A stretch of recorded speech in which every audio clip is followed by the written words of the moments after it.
There are moments in life that don't seem important when they are happening. And sometimes they end up changing everything.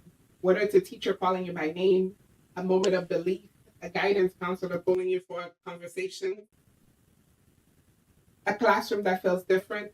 At the time, you might not realize it, but those moments, they stay with you.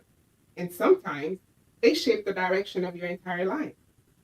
Welcome to The Power of a Teacher, a podcast about those that are shaping life in ways we don't always get to see it. I'm your host, Vanessa. Thank you for joining me today. Today, I have the honor to introduce no one else but my guidance counselor from high school. She made such an impact in my life, and I couldn't help but to bring her for my second episode as we highlight those that make an impact on students' life. Thank you, Ms. Burgess, for joining us today. It's a pleasure to be here, Nessa. I am so glad. I couldn't wait. I couldn't do this podcast without having you here next. Well, I know who you are, but I know the viewers might not know who you are. So go ahead and tell us a little bit about yourself and about your career. Hello, everyone. My name is Deborah Burgess. I was born and raised in Fort Myers, Florida.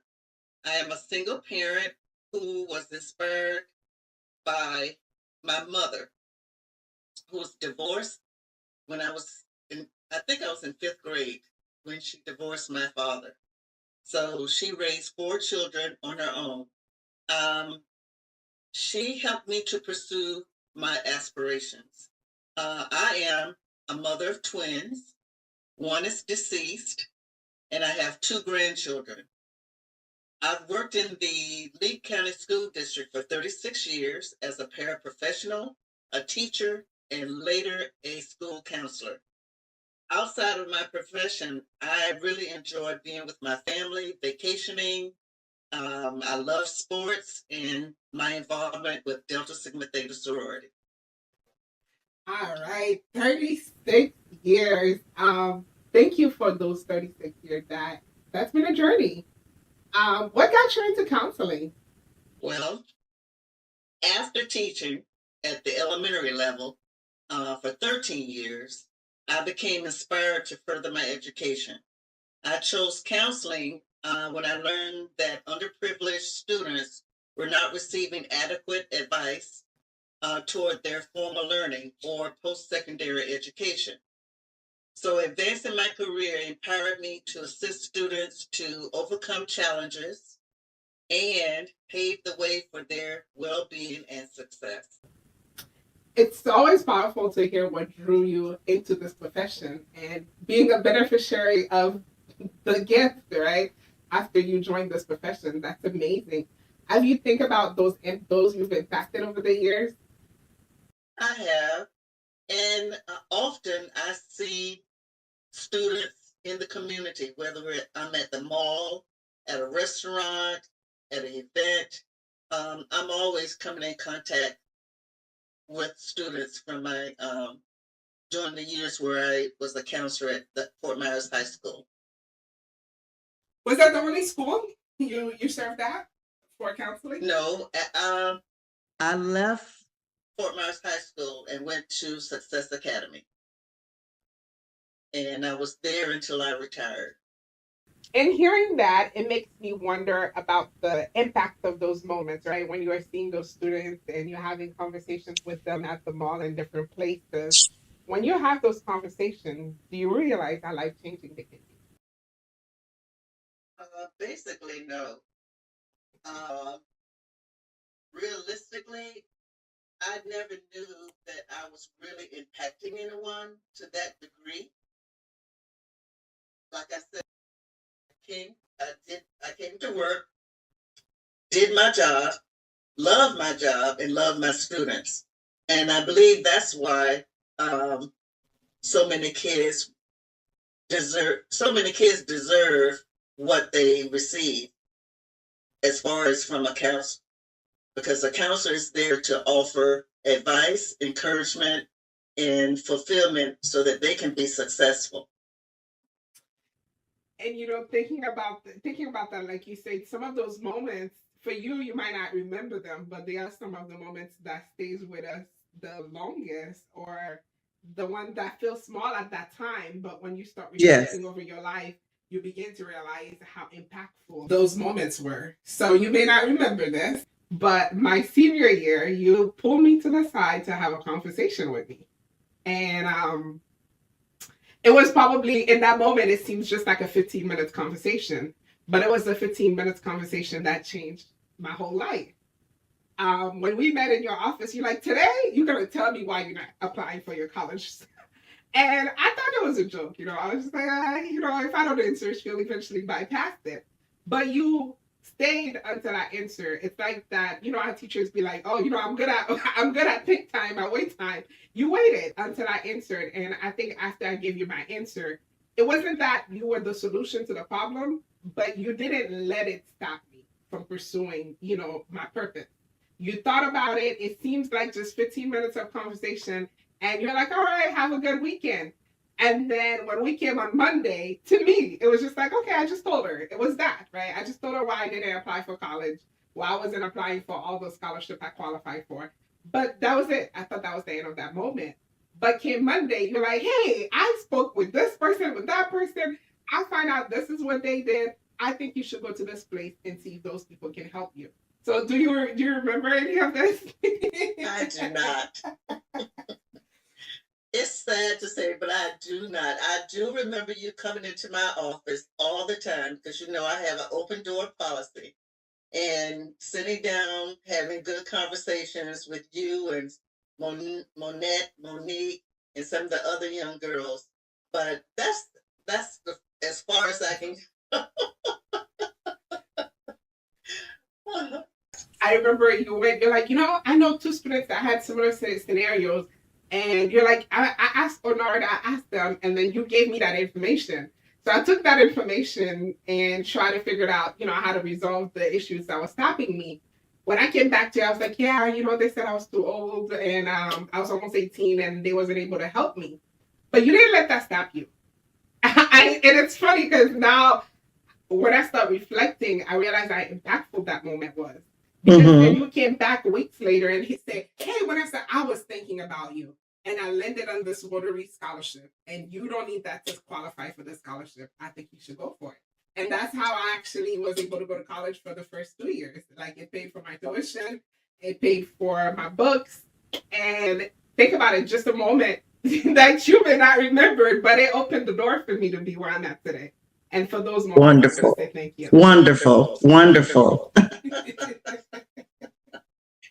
Oh. Yes. And those moments it didn't seem like how impactful it was until now I start reflecting over my life to see, man, had I not have that 2 years, I might not have think college was possible, but those 2 years opened the door for me to go. Then the next 4 years happened because somebody else jumped in and helped.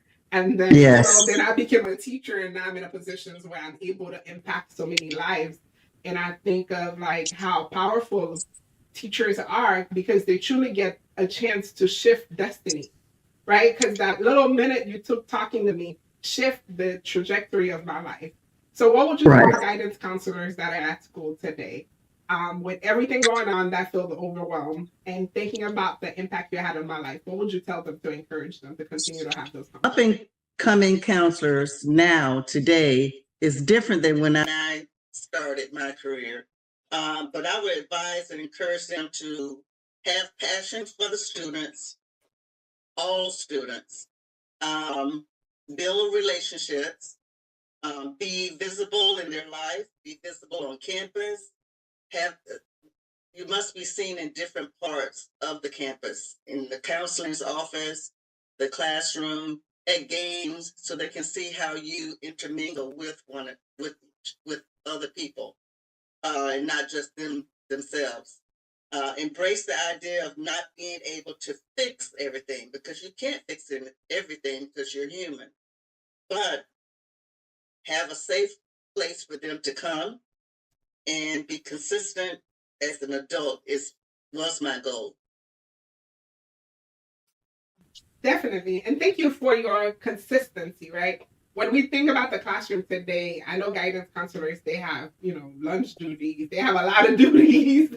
Yes. How did you manage to navigate the duties and still being so present in your students' life? a typical day for a counselor is sometimes it feels overwhelming, and other times you become comfortable in the day itself.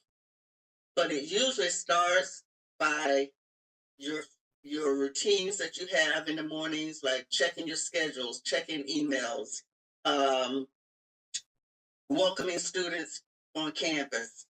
And then it progresses to like classroom lessons, independent, individual and group counseling sessions. And then we also have emergencies that we have to deal with, like mental health crises. You may have a kid that comes in with cuts, and the teacher contacts you, I have a cutter. So they bring that person down, and we have a one-to-one conversation to find out what's going on. And then you have the mental health issues. That's what's evident now. A lot of mental health issues with suicide ideations, and that in itself is very, very powerful, because if you don't reach that child where they are, they can end up, you just don't know what will happen to that child. So you have to be very particular about the questions they ask, which they give you the particular questions to ask them. And then you decide whether or not you will have the SRO come in and escort them to Ruth Cooper and be Baker acted. So the routine for each day is very different. It's never the same. It may start one way today and end up another way tomorrow. But overall, I enjoyed it. I enjoyed it because it made my day go by faster. There were sometimes I didn't get a chance to go into a classroom, but I would be able to pick up where I left off and start that next day from that point. So a typical day is, I won't say it's long, and I won't say it's tiring, but it's very involved, and it gives you a good feeling because you know that you've done something to help another person get through their trials and triumphs. Definitely. You said a whole lot, right? If we're to recap, I think for me, I hear like it every day might not look the same, right? And the feel might not look the same, but the thought of knowing you'll help a child always makes it Yes. brighter for you. So to all of viewers out there, just knowing that you got a chance to impact a child, even if they didn't say thank you in that moment, even if they might not see the impact, that was some of the things that kept her day going. Did you ever feel overwhelmed in those 36 years? In the beginning of my career, I don't think I felt overwhelmed. I just felt that I had the knowledge, the book knowledge, but when you are in front of someone face to face, you have to recall all of that you've learned and put it into action. So in the beginning, I may have felt a little nervous, but day to day, you become comfortable, you become aware of each child and what they need. And that helps you pretty much satisfy all that you need to do for that particular person on that particular day. Definitely. And as you shared that, what came to mind is almost like riding a bike, right? Because when you first start riding a bike, you might fall a couple times, you might start with a tricycle, you might, want to quit a couple times, but then eventually, you get the gist of it and you start riding and flowing through. When you think about your students, what do you look for in students that they may not see in themselves? Can you repeat? Repeat that for me. What do you look for in students that they may not see in themselves yet? Okay. What do I look in? What do you look for in students that they may not see in themselves yet? Seeing themselves. I look for potential growth, their capacity to learn, signs of disengagement, how they adapt to overcome their academic hurdles, their ability to stand up for themselves and others. When I talk about disengagement, I'm speaking about how they masking the lack of understanding in the classroom. They appear as if they know what's going on, but in real life they don't know. And sometimes they act out with their behavior. And that's one way to know if you have a child who is not learning. So when these things I feel are very important in order to capture all the kids in the classroom and to meet them where they are. Definitely. One of the, even in my moments like now teaching or going to different schools, different classrooms, oftentimes when the students, they go off task or they start misbehaving, a lot of times it's because they feel like they don't understand. And I find out like a conversation normally can change things around. Like just today, I had a kid, just putting IDK, throwing a tantrum in class and doing all that. But then just taking a moment to talk to him, to show him that I believed in him, actually helped them shift the trajectory of the conversation. Next thing I know, he was telling me about his life plans and everything. So I was definitely encouraged, as you go to different students or seeing different classrooms, those conversations matter. Like those Yes. 10 minutes conversation and letting them know you believe in them and that you see them makes a difference. What kept you in the field for so long? Repeat that? What kept you in the field of education and counseling for so long? The love of children. I've been in education for, like I said, 36 years. And I got into education by accident, actually. But I am so thankful that I became first a paraprofessional and then a teacher and later a counselor. I'm so thankful for being in education. And I think I've stayed in the profession for this length of time. You have to have a love for kids. If you don't have a love for kids, then you're not going to last, because kids they're like a magnifying glass. They can see through you. So if they can't see that you love them, you care about them, about their welfare, about their academics, then they're not going to pour into you what you're pouring into them. So you've got to be a person who's trusting, loyal, a confidant, all of those things in order to reach them and get their trust. So being in education to me is just like being a mother. I feel like I was your mother, even though I was the counselor. I felt like a mother to everyone. And that, I believe that's what helped me to maintain my years in education. I love that. I always felt like teaching is the one field that allows you to be mom, dad, cousin, uncle, all of it. But at the end of the day, it always brings joy when you see that kid smiled, or you see the trajectory of their life change, or seeing them graduating from high school, going on to do even greater things. So it's always so rewarding to be able to see that. And I want to bring us full circle, right, for a moment. How does it feel to know that your impact in my life has impacted students? Well, we correspond on Facebook, and that's how I keep track of majority of the students that I service at Fort Myers High School. Facebook is like my camera, because I see what you're doing, and how you've progressed from one year to the next. Nessa, you have, the one thing that I remember about you is your smile.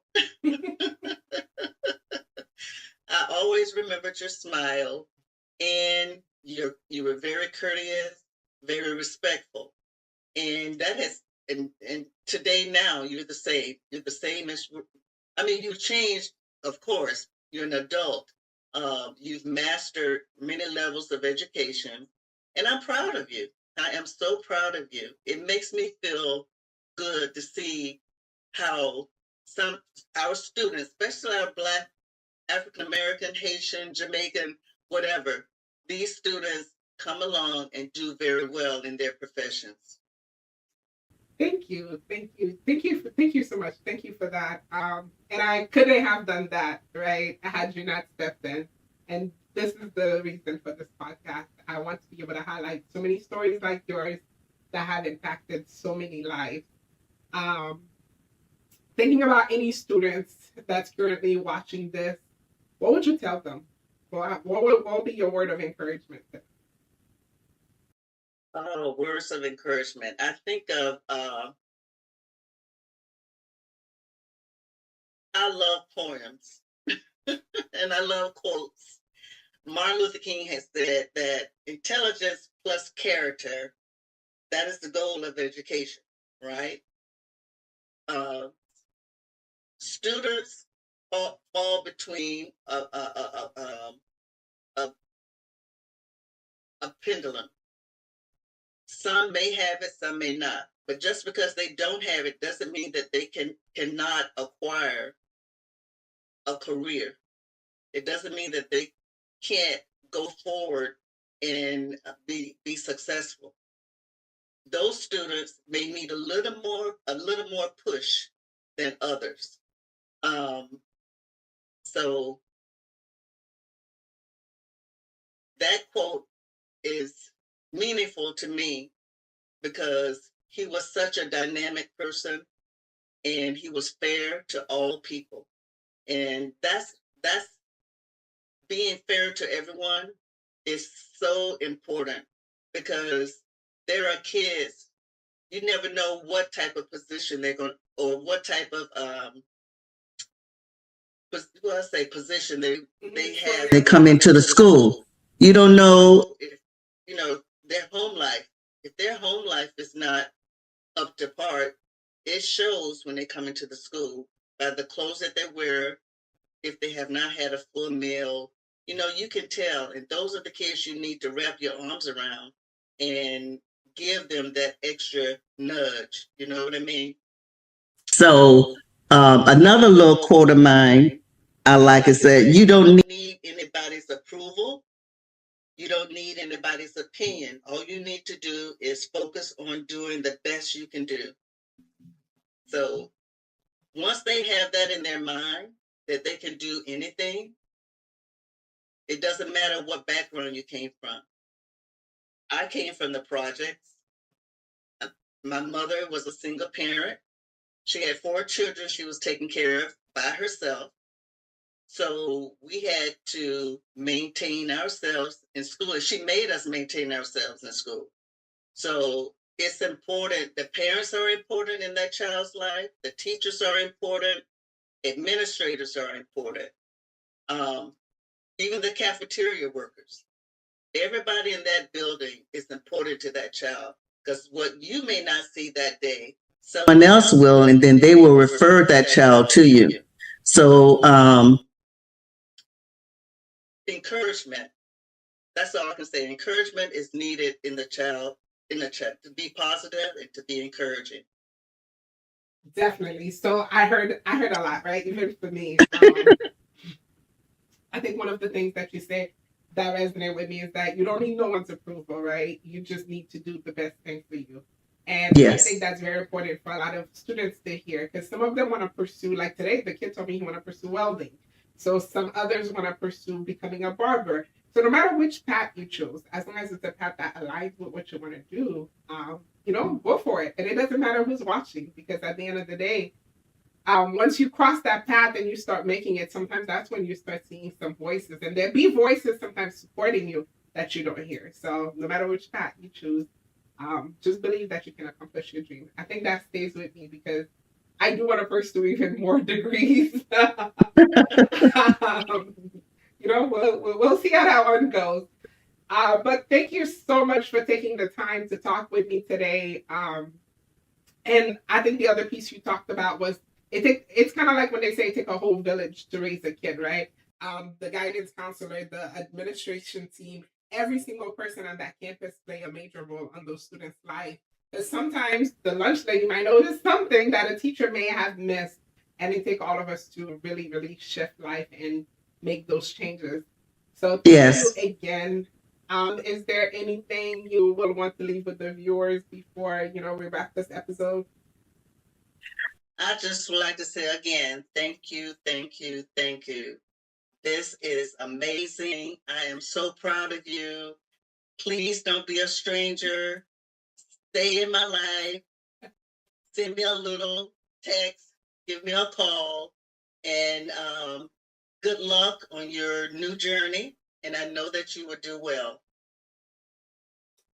Definitely. Thank you so much. I appreciate you from the bottom of my heart. I feel like this is a full circle moment. And only if you're in my heart, you'll know how grateful I am for the impact that you had on my life, being a young kid that came here that didn't really have the guidance, but you helped me, you stepped in, you made a difference. And for that, I thank you today. And thank you for sharing your wisdom, your wealth of knowledge, 36 years in the field with our viewers.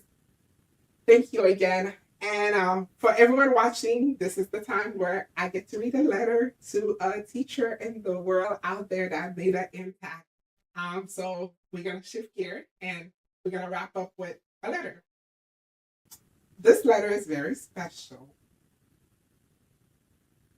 Dear Miss Burgess, I'm not sure if you remember the moment, but I do. What felt like a simple conversation for you became a turning point in my life. At a time when I didn't fully see what was possible for myself, you did. You spoke with belief, with intention, and with a kind of care that went far beyond your role. Because of you, doors opened that I didn't even know existed. Opportunities I once thought were out of reach suddenly became real. You helped guide me towards scholarships and pathways that changed the trajectory of my life. But more than the opportunities, you gave me even greater. You helped me believe in myself. There are moments in life that shaped us, and then there are moments that change the direction entirely. You were part of one of those moments for me. Now, as I continue my journey in education, I often think about that conversation.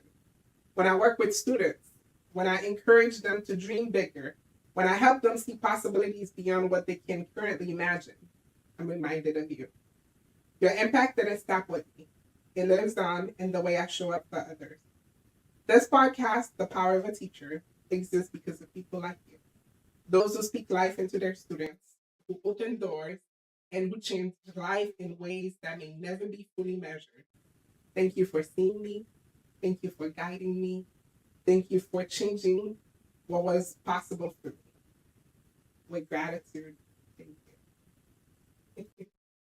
That's very special. You're going to have to send me that letter so I can frame it.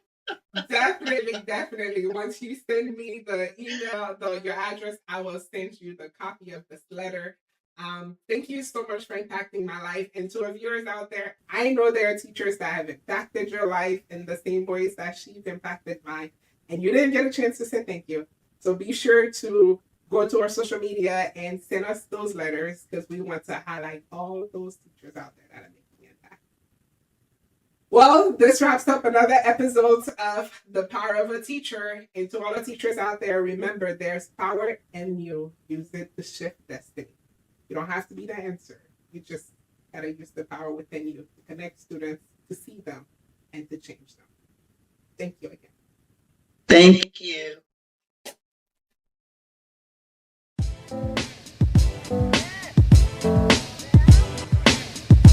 I am happy. I am happy. I have a dream. I got a dream. One day. We gonna work it out. One day. We gonna work it out. One day. We gonna work it out. I have a dream. I got a dream.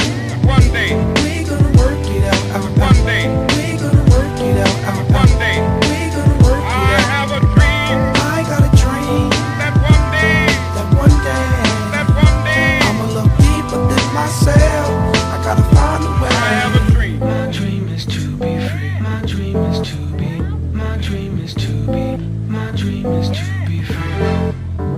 In search of brighter days, I ride through the maze of the madness. Struggle is my address where pain and crack lives. Gunshots coming from sounds of blackness. Given this game with no time to practice. Born on a blacklist, told I'm below average. A life with no cabbage. That's no money if you from where I'm from. Funny, I just want some of your son.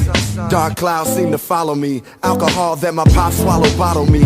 No apology, I walk with a boulder on my shoulder. It's a cold war, I'm a colder soldier. Hold the same fight that made Martin Luther the king. I ain't using it for the right thing. In between lean and the fiends, hustle and the schemes, I put together pieces of a dream. I still have one. I got a dream. One day, We gonna work it out, out, out. one day, We gonna work it out, out, out. one day. We gonna work it I out. have a dream. I got a dream. One day, We gonna work it out, out, out. one day, We gonna work it out, out, out. one day. We gonna work I it out. have a dream I got a dream that one day, that one day that one day, I'ma look deeper than myself. I gotta find a way. I have a dream. My dream is to be free. My dream is to be. My dream is to be. My dream is to be free. The world see me looking in the mirror. Images of me getting much clearer. Dear self, I wrote a letter just to better my soul. If I don't express it, then forever I hold inside. I'm from a side where we gotta control. Rap music and the hood play the fatherly role. My story like yours, yo, gotta be told. Trying to make it from a gangster to a Galia role. Red scrolls of stone slaves and Jewish people in cold cage. Hate has no color or age. Flip the page. Now my race became freedom. Right dreams in the dark, they far, but I can see them. I believe in heaven more than hell. Blessings more than jail. In the ghetto, letting love prevail. With a story to tell. My eyes see the glory and well. The world waiting for me to yell. I have a dream. I got a dream.